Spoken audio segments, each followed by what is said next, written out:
explain, whilst I've got the Nuneaton and Bedworth District Council here today, I've been one of the authors of this report.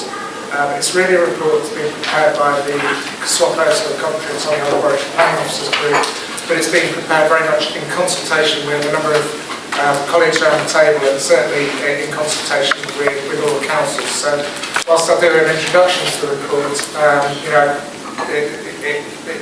very much a report that has been prepared with that full consultation with all the authorities around the table, so it's not a Warwick District Council report, it's important to underline. I'm sure you'll recall that at the last Joint Committee meeting, a process was agreed by the Joint Committee about how the authorities needed to work together to consider issues around a shortfall in the housing supply that had been highlighted by the publication of Nuneaton's plan, Nuneaton and Bedworth plan. So paragraph 2 there, the table of paragraph 2 in the report sets out the process that we've gone through since the meeting on the 27th of January, and you'll see that we've gone through the steps that were set out. Since that time, or arising from that, I think it's important to highlight that the paragraphs and sections, paragraphs 6 to 10, which show that Nuneaton and Bedworth Draft Borough Plan does provide for over 13,000 dwellings, but that still leaves a shortfall against the Housing Memorandum of Understanding of 1,902 dwellings. So really the purpose of this report is to consider how that ought to be addressed by the authorities. Nuneaton and Bedworth have shared the findings of their SHMA, Strategic Housing and Availability Assessment, with officers from all of the other councils. And having had some discussions and indeed some written responses to the questions that have been raised, the council have, at this point in time, not seen any need to amend the draft plan. So as we sit here now, there remains that shortfall of 1,902, having gone through that process that we talked about earlier. The outcomes of that are that we really need to consider how to respond to Nuneaton and Bedworth's Borough Plan. The consultation period closes on the 13th of March, which is on Monday, and the recommendations that are set out in this report really ask you to note the concerns that the planning officers group have raised in relation to both the housing land supply and the duty to cooperate, and in light of those concerns ask that time be given to enable further discussions to take place with Nuneaton and Bedworth prior to their plan being submitted to try and resolve that. And I think certainly amongst the planning officers there's certainly a willingness to do that if that's the Joint Committee's view. And that also the councils other than Nuneaton and Bedworth, the councils represented on the Joint Committee, consider a joint objection, and if a joint objection is going to be made, whether that should be on the basis of duty to cooperate, or soundness, or both. And underpinning all of that, the recommendation F sets out the need to ensure that we continue to look carefully at the housing supply across the whole of the housing market area to ensure that we do achieve the delivery of the housing needs up to 2031, and that we deliver a 5-year housing land supply, because those are really the two key things which are going to ensure that plans that are in place, plans that will be in place soon, and plans that will be in place in the future, are actually maintained up to date and continue to put the function into. Okay, colleagues, any comments, questions? Yes, Councillor Roberts. Thank you, Chair. I maybe might like to wait and see if whether Ian Powell or Councillor Jackson wish to say anything, but I must express as leader of Warwick District Council my disappointment at the progress that's been made in achieving what's laid out in the MOU. And to that end, and taking into consideration that both Coventry and ourselves are moving positively forward with our local plans, which include the numbers outlined in the MOU, that I propose that the recommendations laid out, are approved with two changes. One would be that we don't consider a joint objection, we confirm. This has to be done with all speed, and I move that we change the word consider to confirm. Of course, there is the caveat in that paragraph as well, that we can withdraw if it's more of a positive response and engagement with the Bedworth. As far as recommendation E goes, I propose that it is duty to cooperate and soundness. Second that. Okay, Julie. Thank you, Chair. Members will recall that some considerable time ago, Nuneaton and Bedworth, on the advice of planning officers, determined that it should not sign the Memorandum of Understanding, as we were not assured that the Coventry overspill could be accommodated within our boundaries. Our SHMA at that stage was becoming slightly out of date, and we committed to review that, which we have done.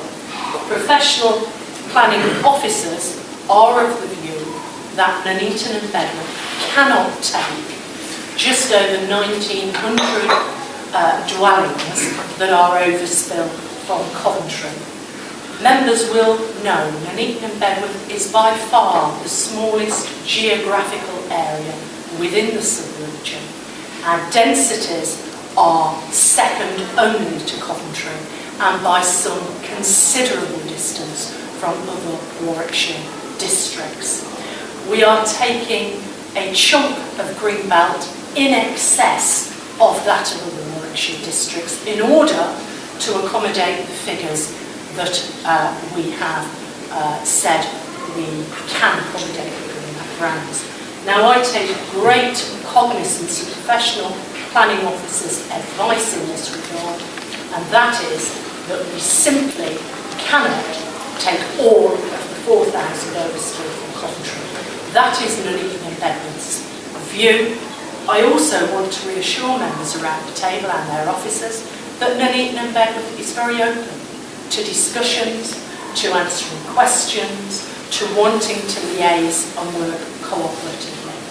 I don't know if Ian wants to add anything to that, but in essence, that is our current understanding. It is not because we don't wish to facilitate this process, it is that in terms of our planning officers, they do not feel Nuneaton and Bedworth can accept any more of the overspill from Coventry. We just are not big enough to do that. Perhaps all I'd add to that is that the MOU, never mind that we felt we couldn't sign it, we adopted the principles embodied within it, which required us to do a new call for sites, which we did, required us to update the SHMA, and I believe that means that we in Coventry are probably the only authority now with a completely up-to-date SHMA. We undertook to update the SHMA in accordance with the agreed methodology, and we have applied that agreed methodology diligently. So we feel that we have actually met all of the requirements of the MOU, even though we've got a signatory to it. And in doing so, we believe that we've fully complied with the duty to cooperate. There are differences of opinion between planning officers from other councils and our planning officers. Naturally, we will take the advice of our planning officers, and you will take the advice of your planning officers. But these are differences of opinion on planning, professional planning matters. They are planning differences, splitting planning hairs. These are matters that ought to be addressed as matters of soundness. So if you do feel compelled to raise an objection, the correct objection to those is on grounds of soundness. That is not a matter of failure to leave the duty to cooperate. We have answered the questions that have been sent to us, all of them. We understand that that did not satisfy your officers. We've had a further set of more detailed questions which we've answered. To be honest, I don't expect they will satisfy your officers either. This is a process that is going to last for some time, and we will engage actively in this process right up until the day of the hearing if that's what's needed. And on Monday, I've allocated additional resources in the form plan headed development control to ensure that we have fully and adequately resourced that process. So in terms of duty to cooperate, our position is we have undertaken everything required under the MOU. We are open to dialogue, we're resourcing that dialogue, we're committed to that dialogue as long as it takes. So we don't feel that there is any grounds for an objection on the grounds of duty to cooperate. Such an objection would of course delay our plan, and any delay to resolving the housing numbers of Nuneaton and Bedworth of course causes delay to everybody else's plan. Our view is that the one thing I think probably all of us would agree with is that the best thing for the housing market area, the sub-region and local economy is to get all of our plans to adoption as fast as possible. We see a complaint on the grounds of duty, or an objection on the grounds of duty to cooperation, as achieving only one thing, which is to delay everybody's plans.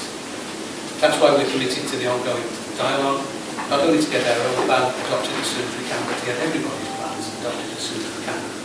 And I hope we take very careful consideration of the effect of an objection on grounds of duty to cooperate on everybody's plans before deciding whether to take that course of action. Thank you very much for speaking and confirming that you will now engage positively going forward, and that we will have an open dialogue about the numbers and the rest of it. However, I have to say that we will be objecting on the grounds of the duty to cooperate. There has been a lack of engagement, particularly from Nuneaton members attending meetings, etc. And also there has been a complete lack of awareness amongst other members of this committee about the housing shortfall until it was produced in late 2016, just 2-3 months ago. So I think that in itself is, demonstrating a lack of duty to cooperate, not keeping your fellow committee members up to date on what you are doing and how you are doing it is failure to cooperate. Because the actual legal duty placed on you is about engaging constructively, actively and on an ongoing basis. And I'm afraid that hasn't happened from our point of view. And certainly we've not had that experience within this joint committee previously. All members have been very open with their SHMAs. Members have had the opportunity to review them, look at them very closely and discuss them with planning officers robustly. And I think that should have happened with Nuneaton and Bedworth SHMA prior to it coming to this committee, rather than having to retrospectively fit. However, the recommendations do include the opportunity for that to be withdrawn if we feel that it has now taken place when we've gone through that process. Unfortunately, the date of March the 13th doesn't give us very much time to consider it, so I think we do have to go forward on the recommendations put forward by Councillor Mobbs, and I would support what we are doing. Councillor Sagan. Yes, thank you. Stratford's position is slightly different, and I'm going to make a decision around this table this morning, because my principal planning and policy officer is urging me not to vote for an objection. But on the other hand, I can see that there is work to be done, and it's all about 1,902 houses, it would seem, because I don't necessarily concur with Julie's, Councillor Jackson's contention that Nuneaton has always been open for discussion. We feel that they have not been round the table at key moments, and when they have, the leader, Councillor Harvey, has taken the view that he has to go back to his council and take advice. Well, okay, if that's the case, that's the case. But there's not necessarily been follow-up when that has happened. Now, if Nuneaton are going to argue successfully that they can't take the 1902 houses, then clearly the inspector that's going to examine their local plan is going to have to take a view on that. And my view of the planning inspectorate is they won't necessarily follow elected members' advice in the matter. They will have a mind of their own, very much so. And as such, the outcomes could be very unpredictable. What I think the risk, which is why I'm being advised not to object, the risk is that effectively we have an adopted local plan which is stable. Appeals are being determined in line with the local plan, and therefore we're not getting our decisions overruled in quite the way that we were before we had an adopted local plan. And that is a valuable situation. That's a very agreeable state of play to be in. We don't win all the appeals, but on the other hand, we're not losing quite as many as we used to. So consequently, what I would like to see is Nuneaton providing a bit more time to negotiate a way around this situation, because if Nuneaton are going to prove that they can't take the 1900 houses and their planning inspector concurs with that, he may be acting differently to the planning inspectors that are involved in the Coventry local plan and the Warwick district local plan, which seems to be at an advanced stage based on the MOU being sound, in my humble view. And certainly our plan was adopted on the basis of the MOU being sound. Now, where are they going to go? Do they expect them to come to Stratford? Well, I have to point out that under the MOU, Stratford doesn't take a lot from Coventry. And there was a good reason for that, because we also, under the MOU, had to take account of Birmingham's local plan. Birmingham's local plan was adopted in January. And now, for the first time, Stratford are beginning to look at real numbers. And I think they have a shortfall, and perhaps if I'm wrong, because I'm speaking from memory, some will correct me, they have a shortfall of about 39,000. Okay, and if I'm wrong, it won't be any less than that. Now that's not all going to go to Stratford, that's going to be shared between a number of local planning authorities.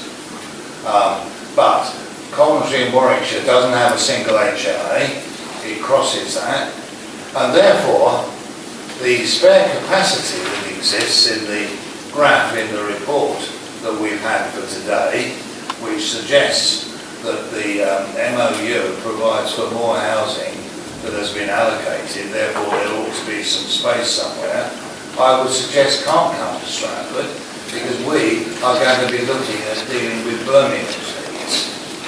And therefore the MOU was quite sound in having a relatively low level for Stratford because of its proximity to Birmingham compared to other Warwickshire authorities.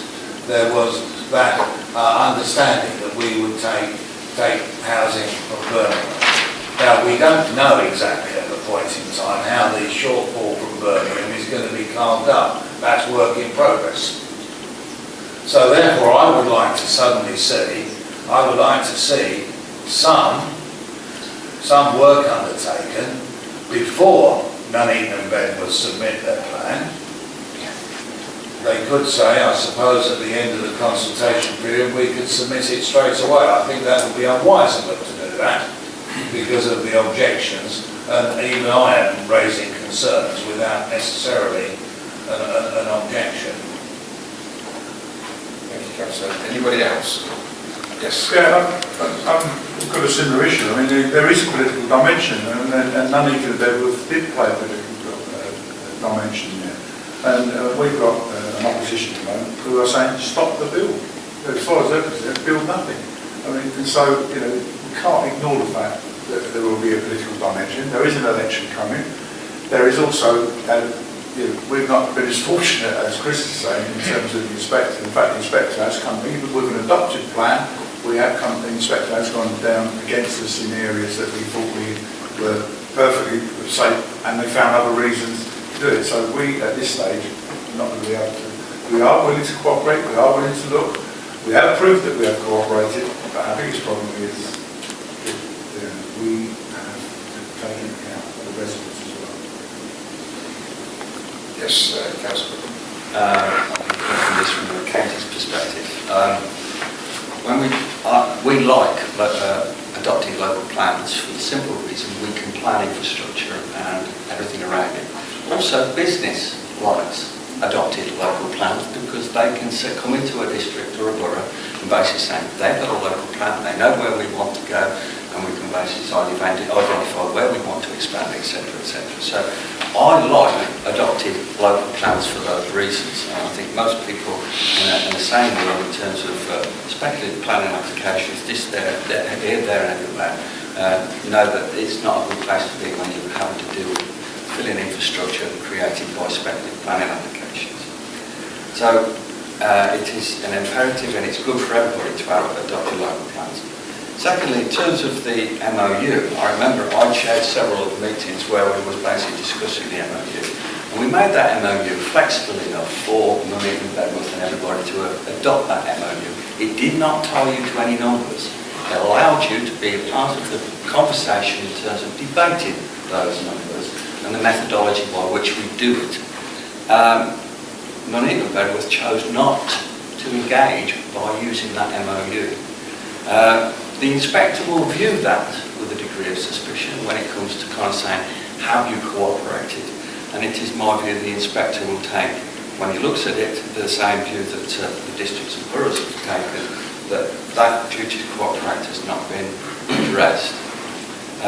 The other aspect of it that I'm a little bit I'm also aware of having attended a lot of meetings. Yes, the officers did attend from Nuneaton and Bedworth, but there was a very sparse attendance of elected members from Nuneaton and Bedworth on all counts.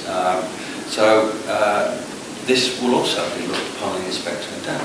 In other sort of terms, the power in the room when it comes to this is the inspector. It's not us, we're the ones that are playing around it. But the power in the room is the inspector, and he will be the one who views all this. So I'm mindful of what the inspector will think. I'm mindful of what's been done to the other districts and boroughs in terms of imposing of numbers. And if we don't kind of basically have a sound way forward, those impositions of numbers will happen again. And it is not a good position to be in. Councillor Hall. Thank you, Chair.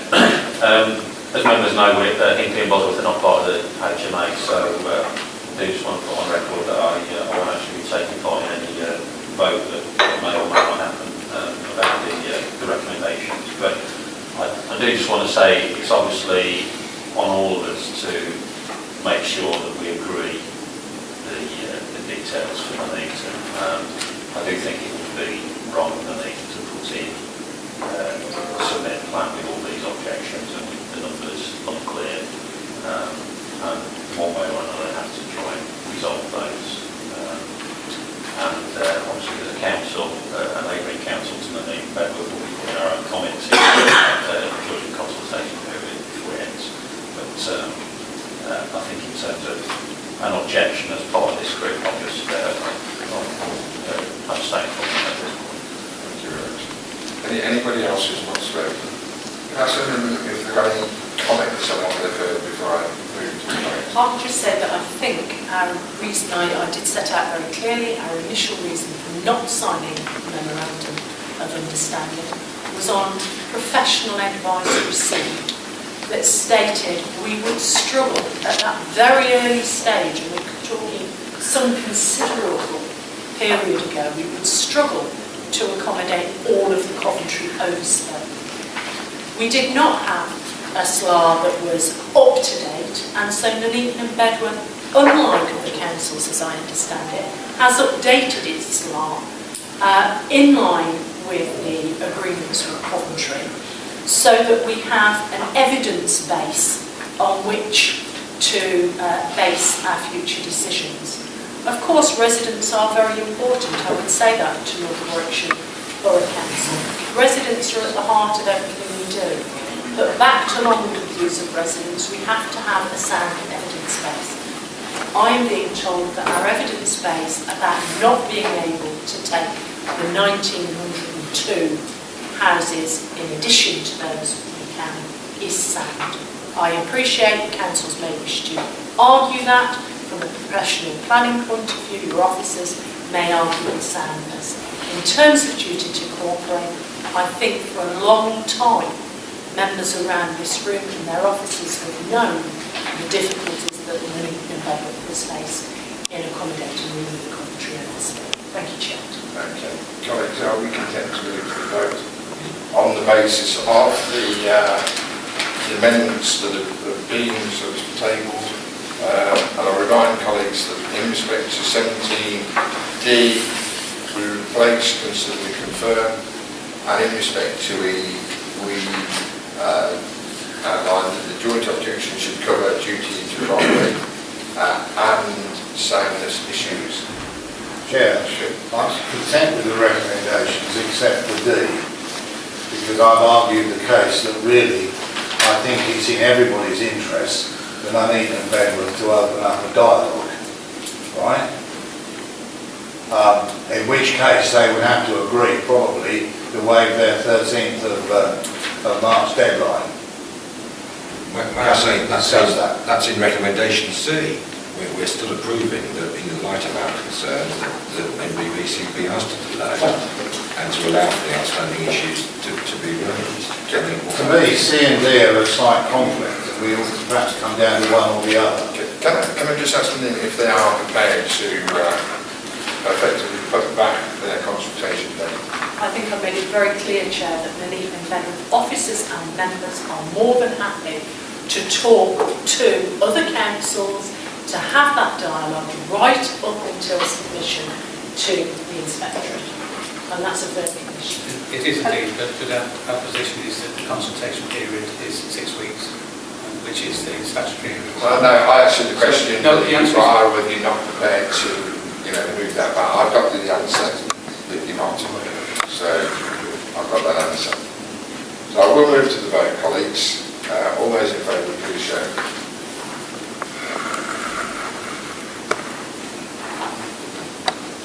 Against? That's carried. Right, moving on.